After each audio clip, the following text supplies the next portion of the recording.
Good morning and welcome to this presentation on what we've titled to be the rising tide of flooding claims. By way of introduction, my name is Duncan Mures and I'm the Deputy Head of Complex Liability at Sedgwick in the UK. Just at the outset, just have to confess that we had some slight IT issues as we prepared for this. Particularly with Zoom, and the only workaround we could adopt was for Natalie Evely at the CII to control the slide deck. So first of all, thank you to Natalie for stepping in to resolve the issue. Natalie, if you could just go on to the next slide for me, please.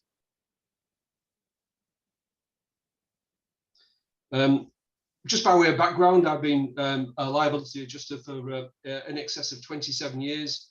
And a loss adjuster for more than 35 years. I actually started my career in Manchester, and I'm joined this morning by my colleague Dan Peck. Dan, do you just want to introduce yourself?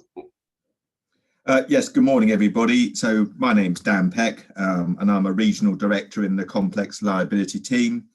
I joined Sedgwick in May 2017. Although have worked as a liability adjuster for the past 26 years, working Essex, London and Bristol, and now based in the Cotswolds. Thanks, Dan. I think it's also important that I take a moment to mention and thank our Sedgwick colleague, Ahmad Nadat. Ahmad is part of this year's Sedgwick graduate trainee intake. And provided Dan and I with some terrific technical help as we prepared this presentation. If you need any further information about this rather excellent graduate programme or recruitment in general, please contact me afterwards. I rather suspect that you're already on mute because Natalie's controlling the slide deck. And again, thanks Natalie for this. So as you'll see from the slide that's up at the moment, in order to give some structure to our discussion this morning, we've created a loose agenda and hope to have enough time to answer some questions later on. But refining that a little bit further, the sections that we broadly adopted are as follows. We'll look at climate change and its impact both in the past and the future. We'll try and consider legal liability and its application. As you'd expect, we're going to have a little bit of a chat about case law and how that's developed. And then, as I say, hopefully we'll be able to answer some questions at the end of the session. Next slide, please, Natalie.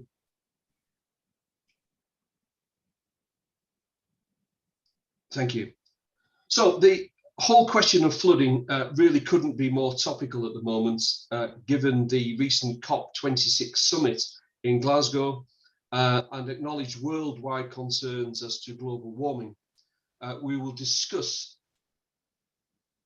this more later, but the truth of the matter is that there seems little doubt that there is a causal link between global warming and the severity and frequency of severe weather events. In a nutshell, flooding incidents are going to increase. So what we hope to consider this morning is a greater understanding, hopefully, of the issues that surround flooding and the legal principles involved. We will also consider the potential recovery opportunities that flooding incidents present. I would add that the whole issue of flooding claims is evolving.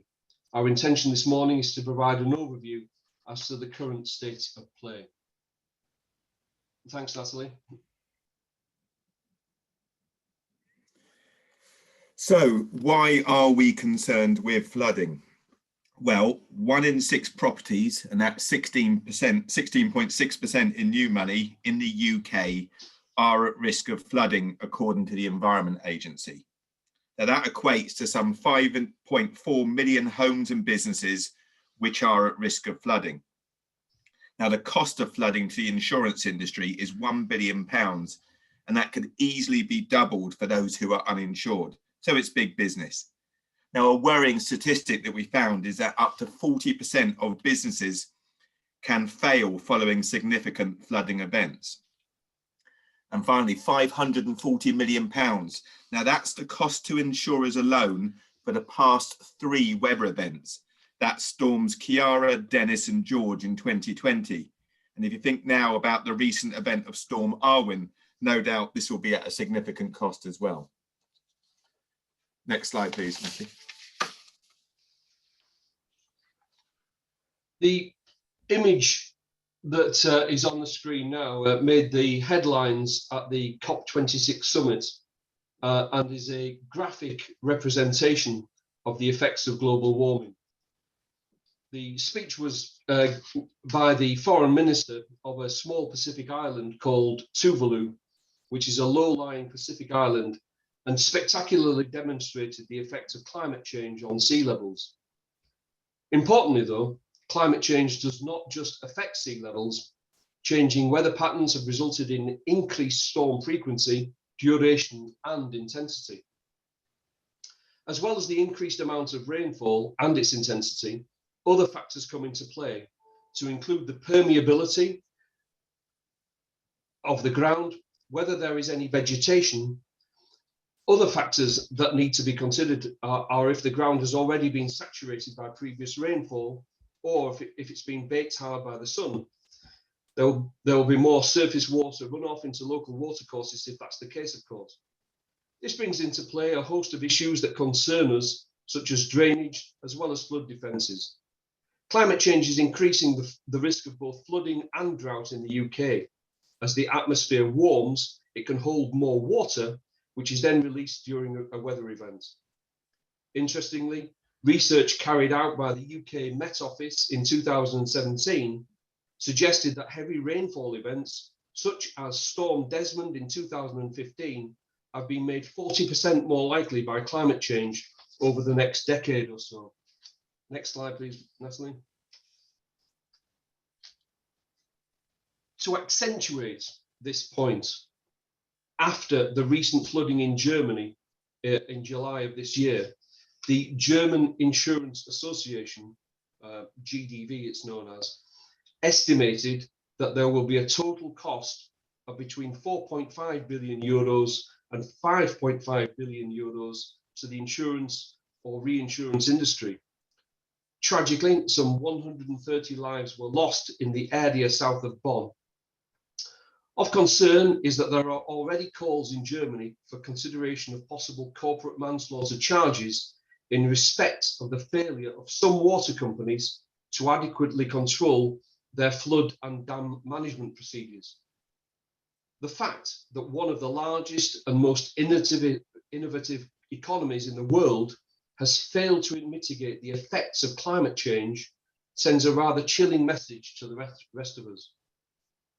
To expand this point further, as of 18th August 2021, it was estimated that a total of 700 million euros had already been paid to insured customers, with 500 million euros being attributed to the private sector alone, such as residential buildings and households, etc.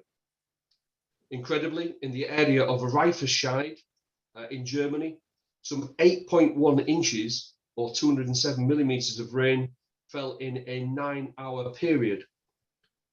Whilst not as severe, in the UK, some 47.88 millimeters or 1.88 inches of rain fell in the London borough of Kew on the 12th July 2021, causing some flash flooding in the region, particularly to basement properties. The floods followed unprecedented heat waves in the Pacific Northwest and Europe, prompting scientists to once again postulate on the connection with these flooding events to climate change. Next slide, please, Natalie. So let's have a look at some of the legislation that you may come across when dealing with flooding claims. So first of all, the Flood and Water Management Act 2010. Now this allows the appropriate authority to carry out flood risk management work. It includes maintaining and improving existing work and also provides the statutory authority to order works. It is important to note, however, that this act does not impose a civil liability for any breach of the act. the Land Drainage Acts 1991 and 1994. Now, these acts provide for bodies that deal with local land drainage. They include the Environment Agency, which was previously known as the National Rivers Authority. It also covers local authorities, internal drainage boards, and navigation authorities. It also sets out the rights and duties of people who own land by a watercourse. These are known as riparian owners, which we will discuss later. And a key part of the Act is that it requires that a watercourse be maintained by its owner such that the free flow of water is not impeded. Now, the Act provides authorities to serve notice on riparian owners to clear blockages, etc. Now, the 1994 Act specifically covers the function of internal drainage boards. So it's the 91 Act that really you will be looking at. Again, there's no civil liability for any breach. There's also the Water Industry Act 1991. Now, those who deal with liability most likely come across section 209. Now, this provides that where an escape of water is caused from a mains pipe, which is vested in a water undertaker and causes loss or damage, the water undertaker or water authority company is liable for the loss or damage. Now, that liability is strict. Now, anyone who deals with water authority claims will be fully familiar with this legislation, but it does not provide a strict liability for sewage or drainage pipes, however. And in respect of Water Industry Act, section 94 provides that sewage undertakers have a duty to cleanse and maintain sewers, so it's worth noting. You may come across the Water Resources Act 1991. Now, this sets out the duties of the Environment Agency on flood defence and other areas relating to water management and quality. Now, the Environment Agency has discretionary powers to improve and maintain river conditions. Now, they're not obliged to construct or maintain such works, and in practice, they will only proceed with schemes that are not only beneficial, but also cost effective. That Act also grants the Environment Agency powers to issue flood warnings and regulate what can be discharged into rivers, estuaries, coastal waters, lakes and groundwaters, along with also the power to issue local bylaws. You may also come across the Environment Act 1995, and section 4 places a duty on the Environment Agency to act to protect and enhance the environment, and also to supervise all matters relating to flooding, coastal erosion, risk management. This Act requires the Environment Agency supervise all matters relating to flood and coastal erosion risk management in England and Wales. Now, a recent event I was involved with was the flooding in Wainsfleet in Lincolnshire on the River Steeping Flood Relief Channel. Now, here on the 12th and 13th of June 2019, there was a significant period of rainfall throughout Lincolnshire and the surrounding areas, which resulted in the Flood Relief Channel bursting its banks in one location, causing extensive flooding in and around Wainsfleet. Now, the Flood and Water Management Act 2010 and the Land Drainage Act 1991 required that the watercourse be maintained by its owner in such a condition that the free flow of water was not impeded. And therefore, this governed the activities of the Environment Agency, who were responsible for the Flood Relief Channel, along with also local internal drainage boards and the district councils. As a vice, however, the Flood and Water Management Act and the Land Drainage Act does not confer any right or remedy of civil action for any breach of its authority, nor does it impose any specific duty on the authority to undertake works under the Act. But this does not necessarily preclude any civil action against a failure of the Environment Agency or indeed any other body to act accordingly within its powers. And I'll talk about a little bit more about this later, where we were asked to review any possible recovery action. You'll also come across the Highways Act, and I will now look into that in a bit more detail. If we go to the next slide, please, Napoli. Thank you. So, under the Highways Act 1980, so the council has a duty to maintain the public highway network. It has a responsibility under the Highways Act 1980 to drain the highway of surface water and maintain highway drainage systems. Now, highway gully locations are quite apparent and are quite easy to trace on plans, but there's often a limited record of the drainage system serving them, or also details of connectivity between the drainage systems. Now, maintaining highway gullies and their connected drainage network effectively is essential to ensure the safe passage of vehicles, to prevent runoff into adjoining land or properties, and also to manage the risk of litigation from all users. The funding for highway drainage can be significant, and cyclical renewal and reinstatement of systems is essential. Now, many highways authorities have to build detailed evidence bases to justify such spend, and also to ensure that continued support for the service is maintained.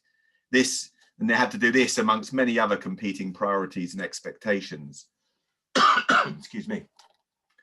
So Section 41 of the Highways Act imposes a duty on the authority to maintain highways maintainable at the public expense. This would include the maintenance of highway drainage. The burden of establishing a breach of Section 41 will rest with the claimant, and this can prove problematic. Section 58 of the Highways Act allows a defence in actions against a highway authority for damages for non-repair, lack of maintenance of the highway, and lack of maintenance of highway in certain circumstances.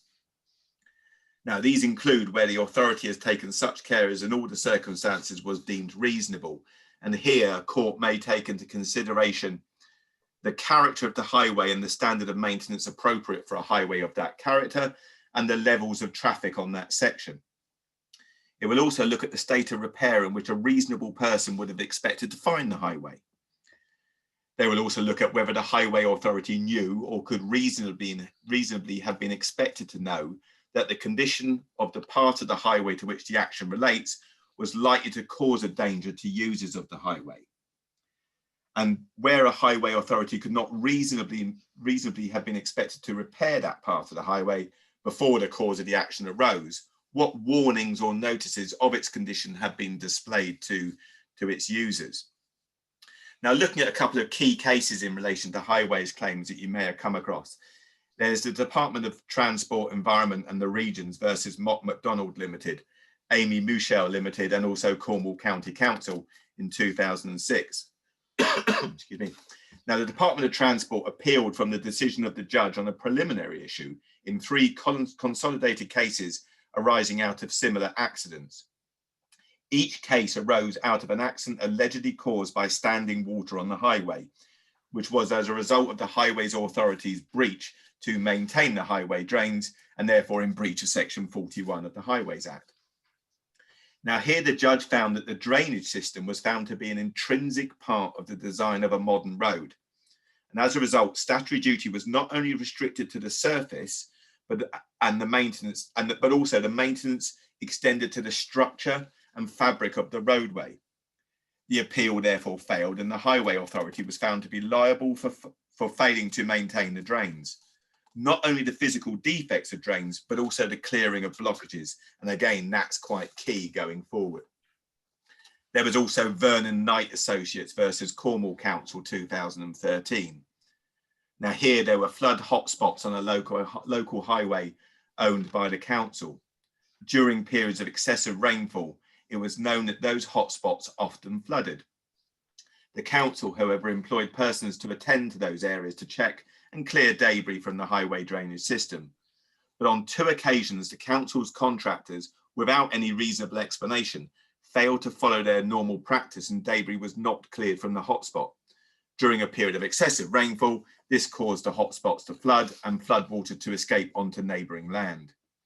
Now, in the judgment, which again is quite key, a landowner was found to have a measured duty in both negligence and nuisance to take reasonable steps to prevent the natural occurrences on his land causing damage to neighbouring properties.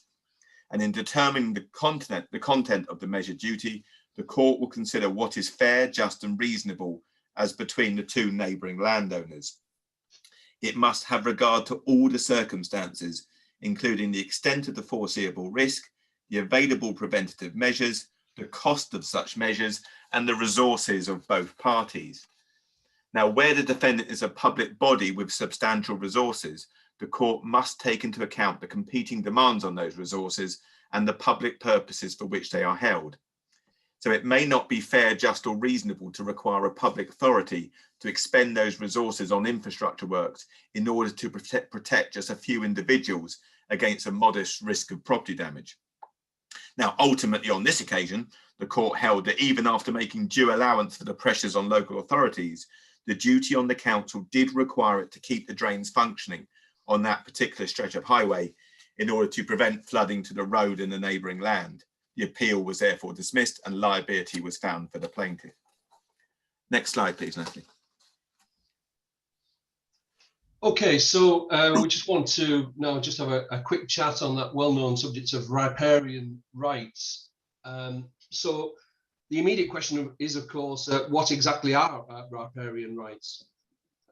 Riparian rights occur over a natural watercourse or where such might pond. The owners of land on either side of watercourses have certain rights, which can be enforced against other riparian owners.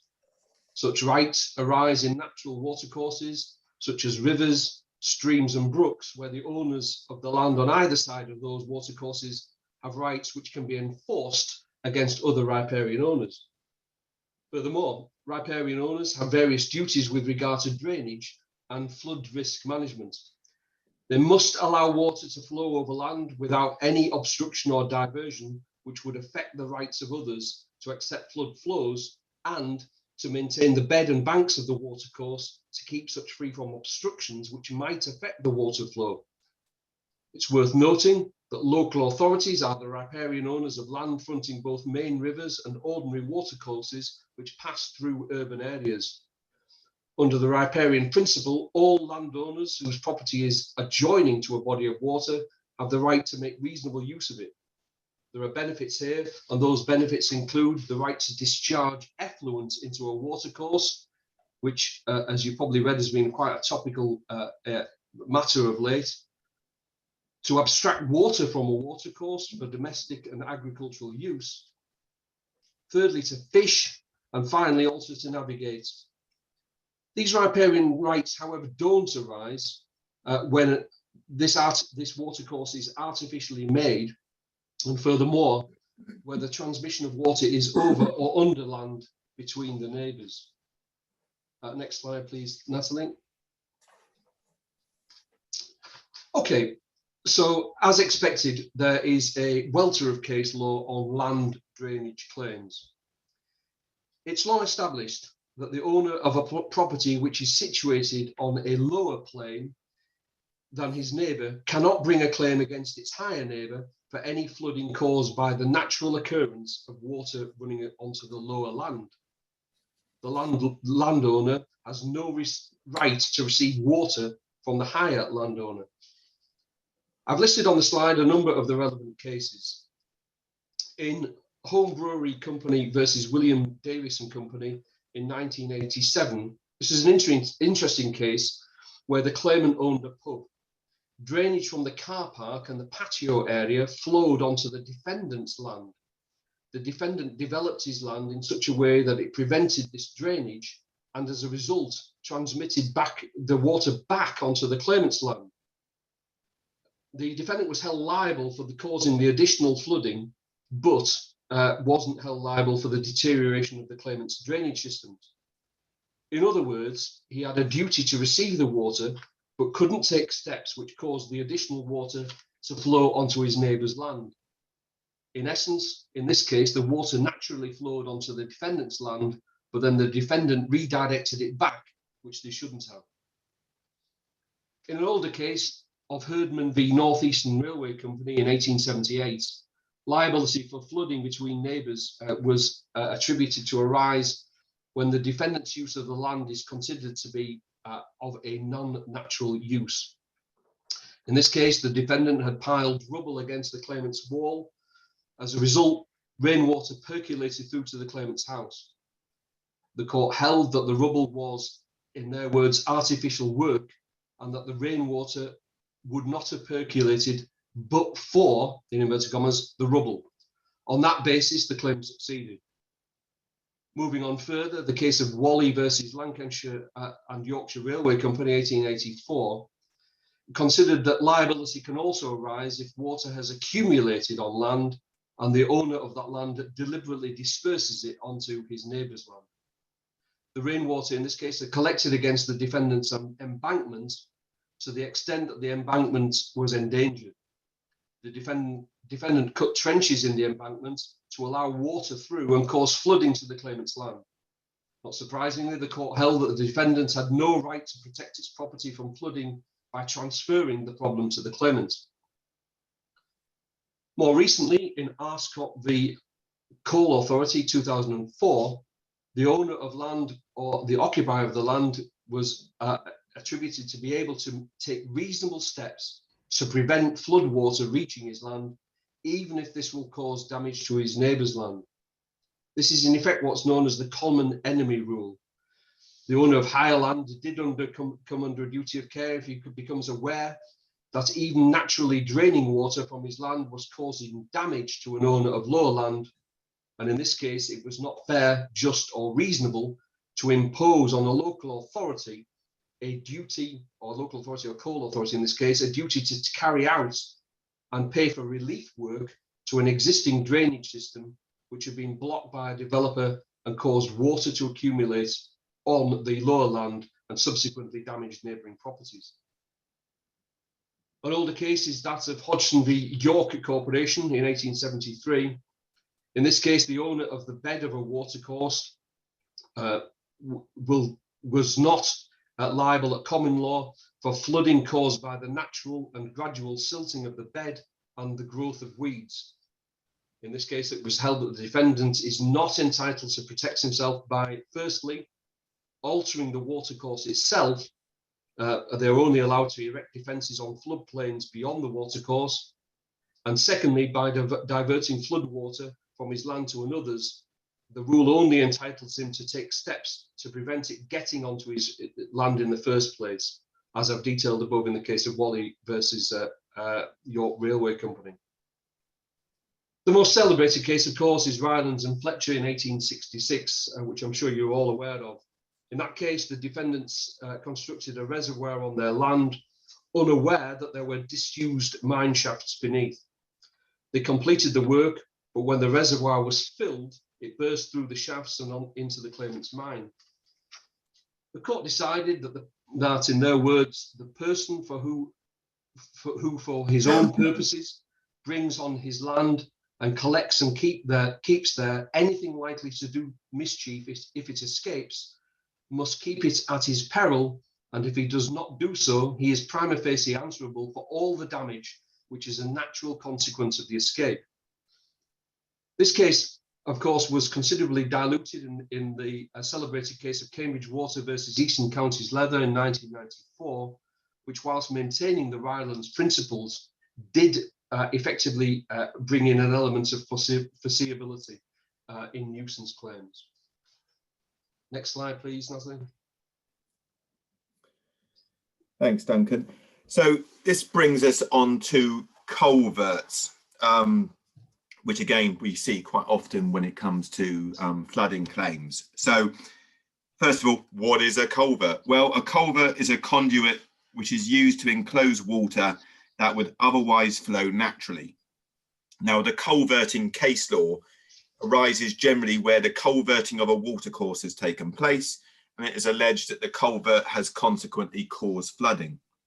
The general rule is that anyone who interferes with the course of a stream is liable if the works which they carry out are not adequate to carry off the water that travels down the new works. This is the case even if flooding is as a result of extraordinary rainfall. Now, case law also shows that it's not only necessary to ensure that any culvert is designed and constructed correctly, but also that it is continuously maintained to ensure that it operates effectively. Liability is also possible where someone merely owns the land but does not construct the culvert or didn't construct the culvert. In that case, it is necessary to consider whether the defendant has adopted or continued the nuisance. Again, some key case law in here. You'll sometimes see the case of Bybrook Barn Garden Centre versus Kent County Council. Now here, the defendant Highway Authority maintained a conduit which had been put in place some years previously to take the natural flow of water from a ditch passing under a road. And following the development of a business park in the vicinity, the amount of water increased and the pipe became inadequate for the increased levels. Now, the Court of Appeal actually held the Highway Authority liable here. It said that once the council was aware that the pipe was not adequate to support the amount of water, it was under a duty to do what was reasonable to prevent any flooding. Now, the general principles in relation to liability for culverts was established in Greenock Corporation versus Caledonian Railway Company back in 1917. Excuse me. Now, here the defendant constructed a paddling pool in the bed of a stream, which altered the course of the stream. And as a result of extraordinary rainfall, the stream overflowed at the pool and flooded the property of the claimant. The court held that the duty of anyone who interferes with the course of a stream is to ensure that any works which are substituted for the natural channel are adequate to carry off the water, even if the water is the result of extraordinary rainfall. And the Act of God defence was dismissed. Another case is Provender Millers Winchester Limited versus Southampton County Council back in 1940. Now, this is where the council actually successfully relied upon the defence that it was acting within the statutory authority. The local authority had inserted a culvert in a stream to give extra support to the highway, and as a result, the natural flow of a river was reduced. Now, the claimant was a mill owner who suffered loss as a result of the reduction in water flow, but the council was found not liable as it was not possible to perform their statutory functions in any other way. Well, now, although the case deals with deficiency of water, it is believed that the defence would equally be available in cases of increase in water or flooding. There's also Pemberton versus Bright in 1960. And there is also a duty on those responsible for culverts to maintain them. Now, here the county council had constructed a culvert under a road between the properties of the claimant and the defendant way back in 1926. But the culvert had been constructed without a grid, and from time to time, an employee of the council cleared the mouth of the culvert. But after some heavy rainfall, the claimant's land was flooded because the culvert became blocked with branches and other debris.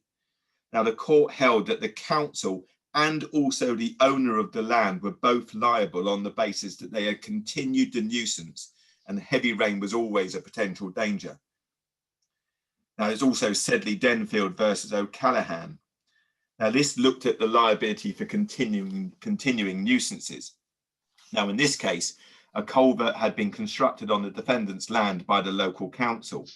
A grating was placed on the top of the culvert in the wrong place, which during a heavy rainstorm became choked with leaves and flooded the claimant's land. The defendants were held liable even though they had not constructed the culvert, but because they had adopted the nuisance and allowed it to continue. We also mentioned again Lambert versus Barrett Homes Limited, which Duncan's already discussed. And the key out of this was that the local authority funds were for the public good and not a small number of individual claimants. And again, the judge also commented on the fact that the claimants would be insured and that there was also a potential claim against the developers. Next slide, please. Thanks, Dan. So what we try to do at the start of this presentation is give a flavour of where we're at the moment, and what we're now going to look to do is to consider how these various elements join together in regard to flooding recoveries. But before doing so, we do need to have a brief look at the common law position.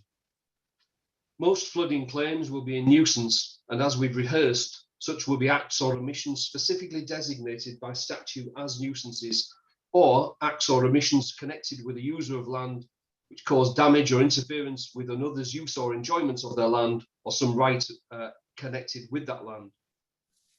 The threshold requirement in nuisance is, of course, twofold. Firstly, the landowner has to be aware there is something on the land escaping onto a neighbour's land that is unreasonably interfering with their neighbour's use and enjoyment of their land. Secondly, the owner has to have had a reasonable opportunity to abate it. Only when those two conditions have been satisfied is a landowner liable to their neighbour in nuisance. It doesn't matter how much care they've taken. We've mentioned the Rylands and Fletcher case already, but to reiterate, it's generally accepted, as I've mentioned, that a person who accumulates something on their land by way of non-natural use requires them to keep it from becoming a danger or damage their neighbouring property at their peril, whether it is collected in a reservoir, pipe, canal, drain, or even a mound of earth. In the case of Leakey versus National Trust in 1980, the court held that a defendant is liable for a naturally occurring hazard on the land, even if they are aware of the danger and fail to act with reasonable prudence to remove the hazard. In this case, the National Trust owned a conical hill adjacent to residential properties. Following the hot summer of 1976, one of the occupiers of the houses noticed that there was a large crack in the hill which looked likely to cause a landslip. She notified the National Trust, who indicated that they had no liability to do anything about it, as it was a naturally occurring problem in their opinion. As anticipated, a landslip subsequently occurred. The Court of Appeal held that the National Trust was liable on the basis that there was a duty on the landowner who knew or ought to have known of, in this case, a risk of encroachment onto another's land, to do what was reasonable in all the circumstances to prevent or minimize the risk of the known or foreseeable damage or injury to that other person. That principle has been applied and modified in many of the subsequent cases on nuisance, to include flooding cases, and marks a fundamental shift away from the 19th century cases, which places a much lesser duty on the landowner. What we are therefore dealing with here is the question of foreseeability and a requirement to take positive action if required.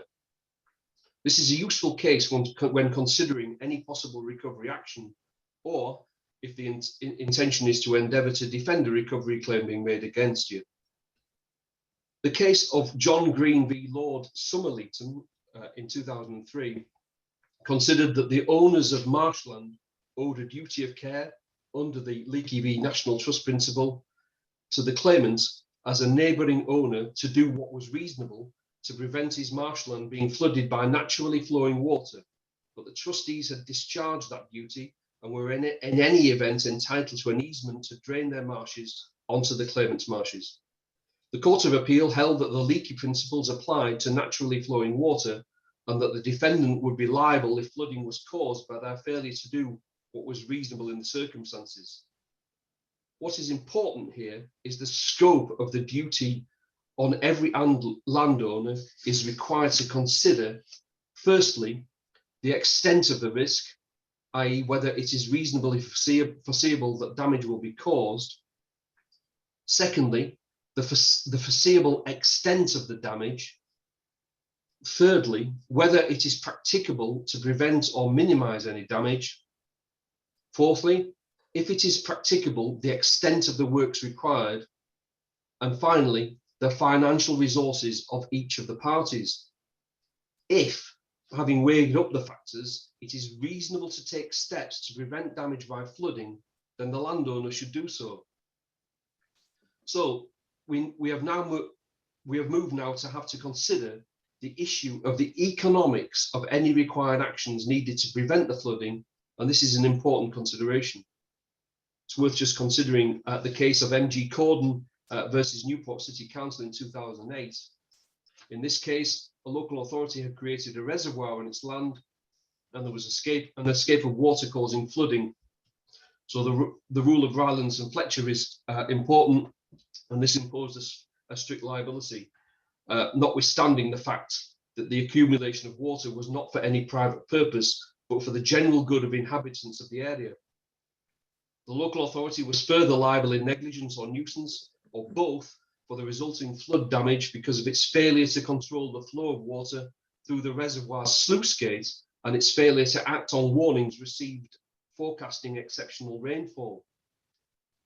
This again could be an important case and touches on the requirement for local authorities having a culpability if they do not manage the water courses that they have under their control.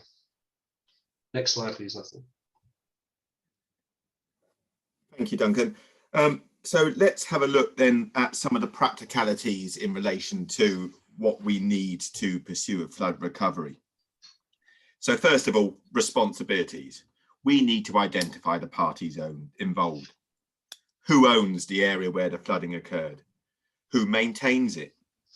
Does anybody have statutory responsibility for it? And if they do, who are the parties? Is it the local authority? Is it the highways department?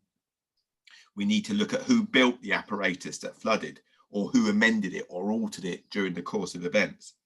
Are there any riparian rights involved? And if so, who are the parties? As you said, the key is really identifying the parties involved and try and identify who your target or targets are. There could be several parties, so we need to identify which, who can we actually have a go against.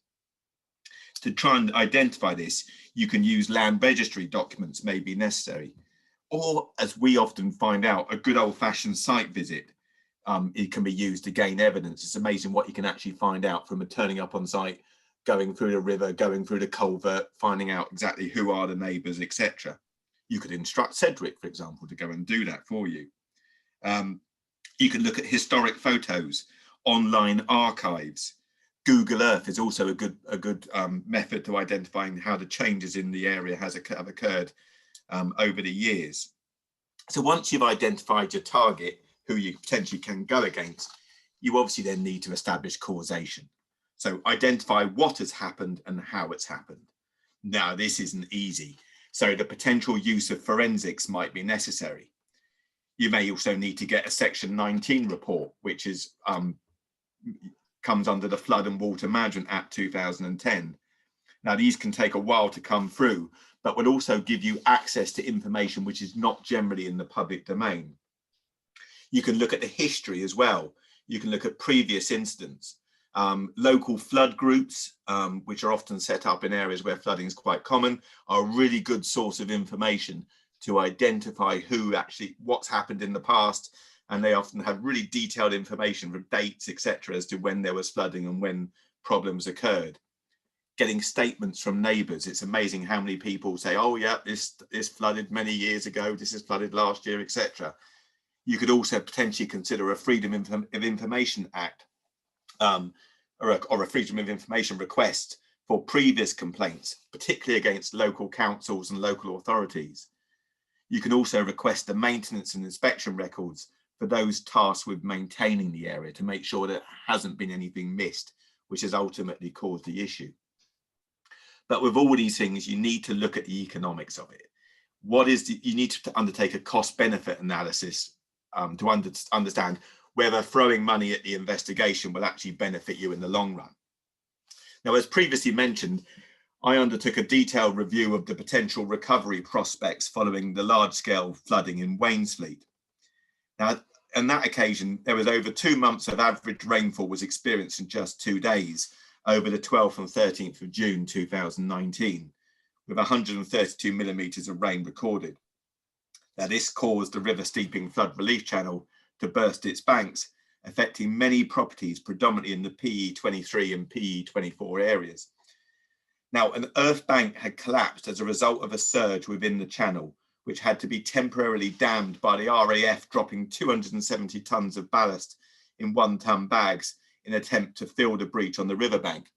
And you may recall that one of the earlier photographs we showed was of the Chinook helicopter dropping its payload into the gap, and that was from the Wainfleet area. Now, the Environment Agency also, who managed the channel, they brought in an ultra high volume pump to reduce the water levels before they could then undertake emergency repair works to stem the breach. And here it was reasonable, the steps that they took were deemed to be reasonable to prevent further flooding. Now, the cause of the initial breach remained under investigation, and local media have reported on various potential causes, including lack of maintenance by the Environment Agency and the local drainage boards, lack of dredging. That often comes up as a potential cause of flooding.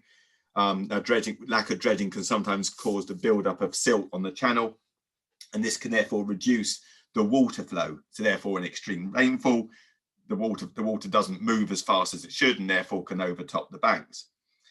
There was even the consideration that there had been a weakening of the bank by badgers building sets and therefore undermining the stability of the bank, which failed. Now, the Environment Agency carried out initial investigations, and they advised from the outset that increased dredging on the flood relief channel would not have prevented this incident due to the extraordinary levels of rainfall experience. They also ruled out the weakening of the bank by badgers as being a significant factor. Excuse me. Now, given the size of the event and under the provision of the Flood and Water Management Act 2010, Lincolnshire County Council arranged for a Section 19 report to be commissioned by Norfolk County Council. They were required to have an independent body review to the incident to establish the cause of the flooding and also to make recommendations for improvement to prevent further flooding in the future.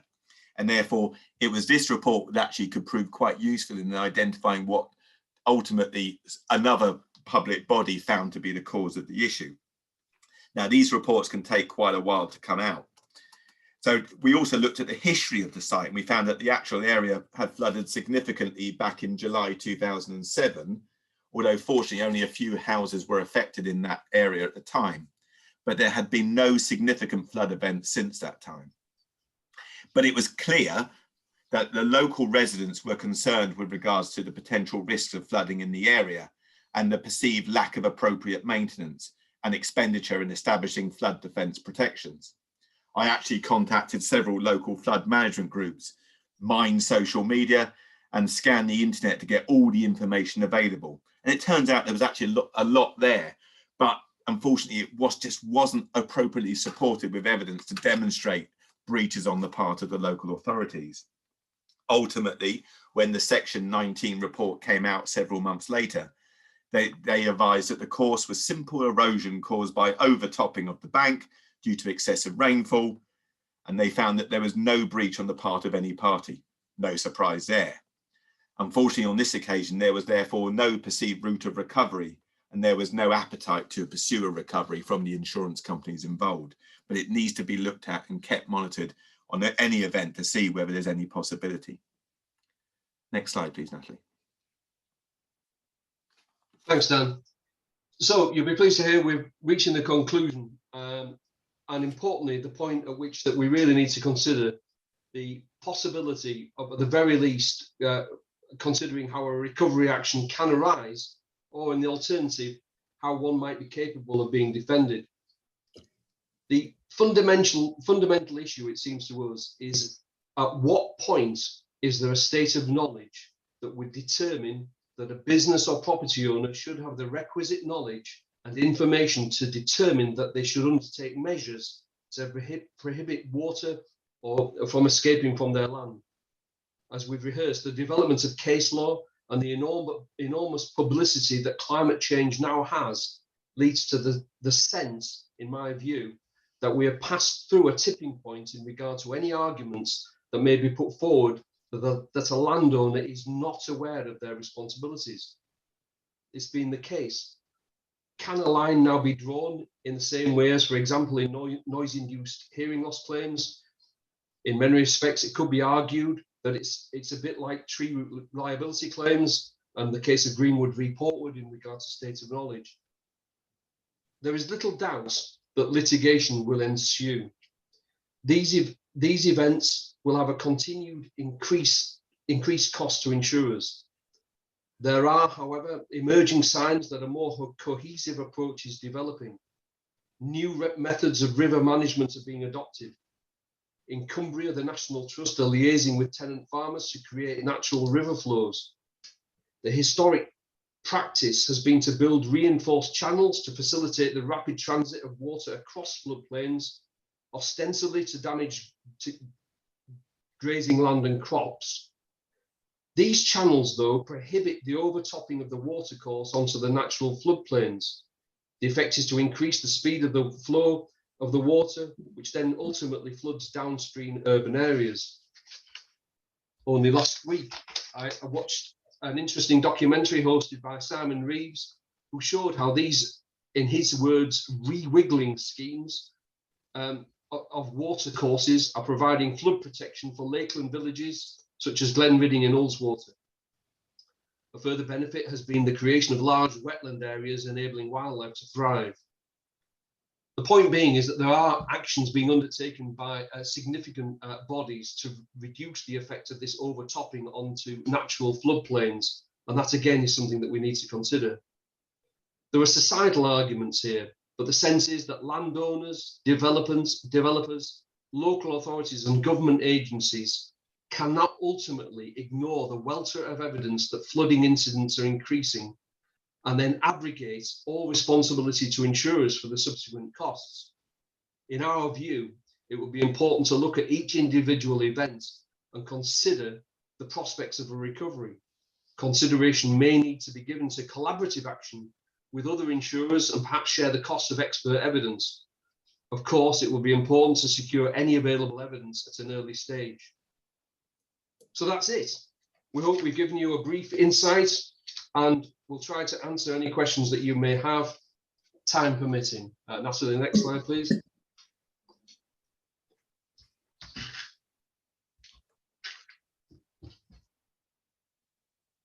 I'm not sure, Natalie, if the participants need unmuting or if there's any questions come through on the chat. Nothing on the chat just yet. I'm just going through so that everybody can take themselves off of mute should they wish to. Thank you.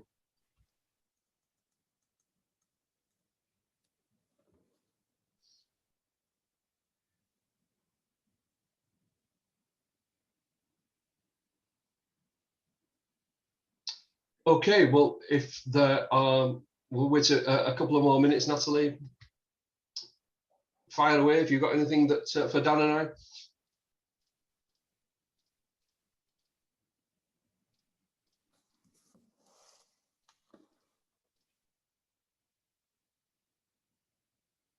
Okay, well, in the absence of anything, any questions and answers, can I just take this opportunity? I thanking you all for participating.